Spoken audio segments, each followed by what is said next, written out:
What if your next refrigerator, television, car, clothes, tea, or even bottle of hair oil cost more? India's consumer economy is heading into another round of price increases. From packaged tea and hair oil to refrigerators, television, apparel, and passenger vehicles, companies across sectors are preparing to raise prices by as much as 6 to 8% from August.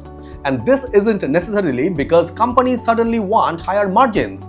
There is a much bigger story underneath. Crude oil, commodity prices, freight cost, semiconductor shortage, currency volatility, and geopolitical disruption in West Asia. This could be the third major price increase across many consumer categories this year.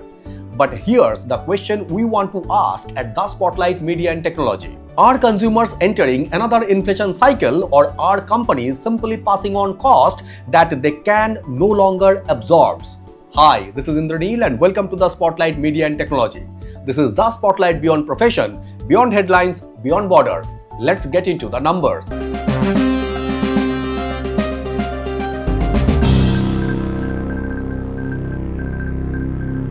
The first driver is geopolitics. Companies had expected the disruption caused by the West Asia conflict to ease. Instead, renewed tensions have kept crude-linked commodities, freight rates, and exchange rates volatile. And that's important because modern consumer products are deeply connected to global supply chains. Oil affects transportation, oil affects plastics, oil affects packaging, oil affects chemicals. And when the currency weakens against major global currencies, imported components become more expensive in domestic terms. Hire India CEO Satish NS has indicated that the latest flare-up could require another price increase because exchange rates remain volatile and commodity and crude derivative prices are elevated. And there's another problem. Companies say they haven't fully passed previous cost increase to consumers, so the August increase isn't necessarily a fresh shock. It could be the delayed transmission of an older one. Let's take consumer electronics.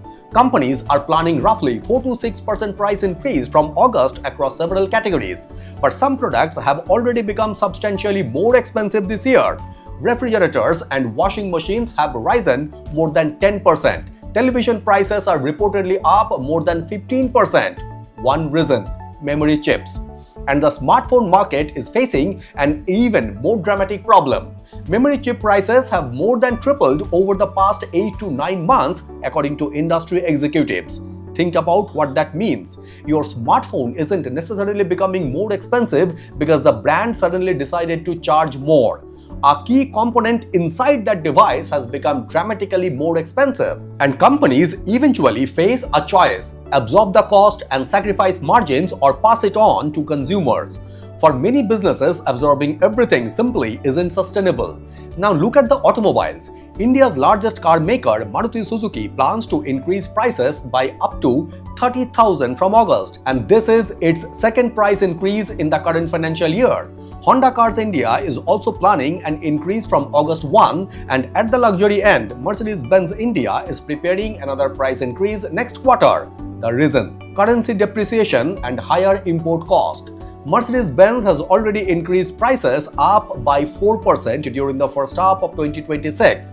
Its managing director Santosh Iyer has pointed to the challenge of balancing resilient luxury demand against rising import cost and geopolitical uncertainty. And this tells us something interesting. Even when consumers are willing to spend, the economics of supplying those consumers can deteriorate. That's particularly important for premium and luxury products that rely heavily on imported components. Now let's move away from technology and cars. Fashion. Companies selling brands such as Klein and Tommy Hilfiger are also considering price revisions. Until now, many apparel companies managed to avoid major increases by selling inventory purchased when input costs were lower.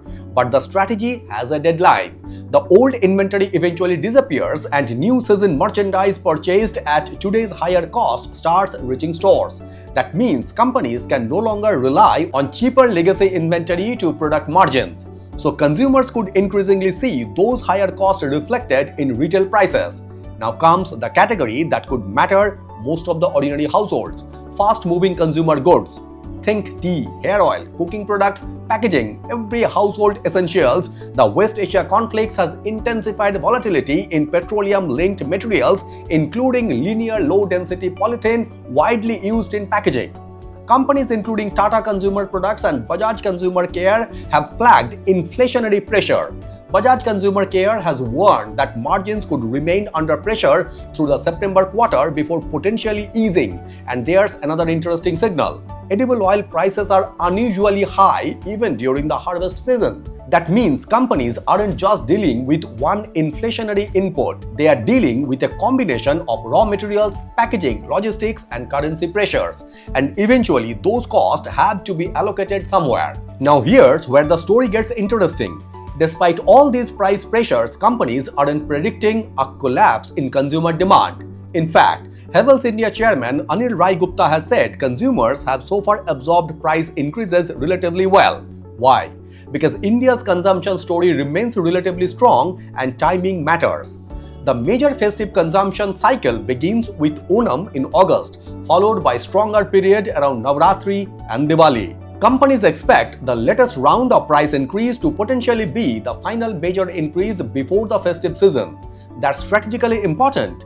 Companies want to protect their margin without damaging festival demand, so they are walking a very narrow line. Raise prices enough to protect profitability, but not so much that consumers stop buying. Now let's go beyond the inflation headline, because at the Spotlight Media and Technology, we don't see this purely as a pricing story. We see it through the ESG lens. E. The environment. Global supply chains remain heavily exposed to fossil fuels. When geopolitical events disrupt crude oil, the consequences travel through transportation, plastic, chemicals, packaging, and manufacturing. That tells businesses something important. Energy efficiency isn't just an environmental strategy anymore. It is also a cost management and resilience strategy. Companies that reduce energy intensity, localize supply chains, and invest in circular materials may become less vulnerable to future commodity shocks. S for social. Now consider the consumers. A 6 to 8% increase may sound manageable for one product, but households don't buy one product. They buy foods, clothes, electronics, transport, and household essentials simultaneously.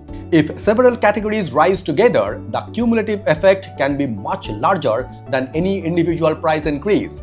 That creates an affordability question, and businesses need to consider whether cost pass-through disproportionate affects lower-income consumers. There is another social dimension: workers. Companies under margin pressure may look for efficiencies through procurement, automation, or workforce restructuring. So the inflation story eventually becomes a question of who absorbed the shock: consumers, workers, suppliers, or shareholders through lower margins. G for governance. And governance may be the most important part. Companies need to communicate clearly what costs are actually increasing, how much is being passed through, how much is being absorbed, and importantly, are price increases being used to protect genuine business sustainability or simply to expand margins? That's where transparency becomes critical. A responsible company doesn't just announce prices are going up, it explains why. And this isn't only an Indian story. India is deeply connected to global commodity markets, international shipping routes, semiconductor supply chains, and currency movements. A conflict thousands of kilometers away can eventually affect the price of your television, your car, your clothes, your packaged food, and potentially even your monthly household budget. That is the reality of globalization. But there's also an opportunity. The companies that emerge strongest from this environmental may not necessarily be the companies with the cheapest products. They could be the companies with the most resilient supply chains, companies that diversify suppliers, invest in energy efficiency, localize strategically, use sustainable packaging, manage currency risk, and build transparent relationship with consumers and suppliers. So are Indian consumers facing another inflation shock? Possibly, but the story is more complicated than simply saying everything is getting expensive. The real story is about who absorbed the cost of a more volatile world: consumers, companies, workers, or investors. And that is precisely why ESG is no longer just a sustainability conversation.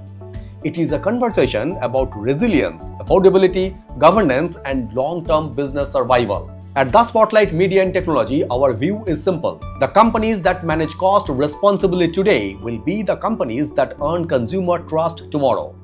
This is The Spotlight Beyond Profession, Beyond Headlines, Beyond Borders. Subscribe to The Spotlight Beyond Profession for the numbers and narratives behind the headlines. Thank you very much for watching and signing it off.